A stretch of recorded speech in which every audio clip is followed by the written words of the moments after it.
बंगाल में दुशासन आया है, ममता बनर्जी का अमित शाह पर पलटवार। नमस्कार, स्वागत है आपका लोकवार्ता न्यूज में। आपके साथ मैं हूं सना खान।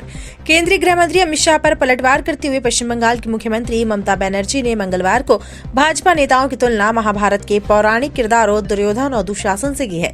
शाह के आरोपों का जवाब देते हुए उन्होंने कहा कि टीएमसी सरकार ने पेट्रोल पोल और अंडाल में सीमा पर बाड़ लगाने के लिए जमीन दी थी। बांकुड़ा के बरजोरा में जनसभा को संबोधित करते हुए ममता बनर्जी ने अमित शाह को तानाशाह कहा। साथ ही मुख्यमंत्री ममता ने घुसपैठ के मुद्दे पर नाकाम रहने का आरोप लगाते हुए गृह मंत्री से इस्तीफे की मांग की। सीएम ममता ने कहा, 14 साल पहले के हालात याद कीजिए, लोग डरे हुए थे। बांकुड़ा के लिए बहुत सारे विकास के काम किए गए और पानी की दिक्कत को दूर करने के लिए बहुत कुछ किया गया। चुनाव आ गए हैं और एसआईआर के नाम पर लोगों को परेशान किया जा रहा है। टीएमसी प्रमुख ममता ने कहा, बंगाल में एक दुशासन आया है। चुनाव आते ही दुशासन और दुर्योधन दिखने लगते हैं। दुशासन आया है शकुनी का चेला जो जानकारी इकट्ठा करने आया है। आज वे कह रहे हैं कि ममता बनर्जी ने जमीन नहीं दी। अगर मैंने जमीन नहीं दी होती तो क्या होता। ভোট আসলে দুর্যোধন আর দুঃশাসনরা আসেন, ওদের চোখে দেখবেন, দু চোখে দেখলেই আতঙ্ক হবে। এই বুঝি কিছু ক্ষতি করতে এলো রে, এলো রে, এলো রে, এলো রে, গেল রে, গেল রে, গেল রে। দুঃশাসন বাবু এসছেন, শকুনি মামার চেলা চামুন্ডারা ঘুরে বেড়াচ্ছে। इससे पहले अमित शाह ने मुख्यमंत्री ममता बनर्जी पर सीमा बाड़ लगाने के लिए जमीन देने से मना करने का आरोप लगाया।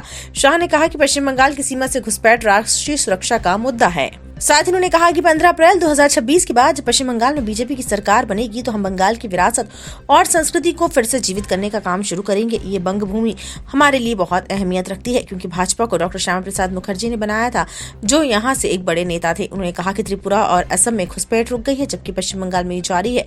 शाह ने दावा किया कि ममता बनर्जी राजनीतिक मकसद से घुसपैठ जारी रखना चाहती है। उन्होंने कहा है कि ये अपना वोट बैंक बढ़ाने के लिए है। पूरे बंगाल की जनता घुसपैठियों से त्रस्त है। क्या कोई राज्य सरकार ऐसी हो सकती है जो घुसपैठियों की पनाहगाह अपने राज्य को बना दे? राष्ट्रीय सुरक्षा पर एक कितना बड़ा खतरा है, इसका जवाब बंगाल की मुख्यमंत्री ने बंगाल के चुनाव में दे। घुसपैठ रोकने के लिए उनके पास क्या योजना है? आर्टिकल 370 हटता है, वो विरोध करती है।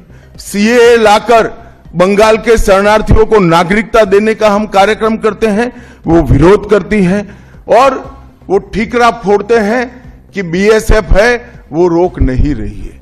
ममता जी, मैं आज आपको इस सार्वजनिक प्रेस वार्ता में पूछना चाहता हूं कि कौन सी सरकार है बांग्लादेश की पूरी सीमा पर जो वाड़बंदी करने के लिए, बॉर्डर पर फेंसिंग करने के लिए जमीन नहीं देती है।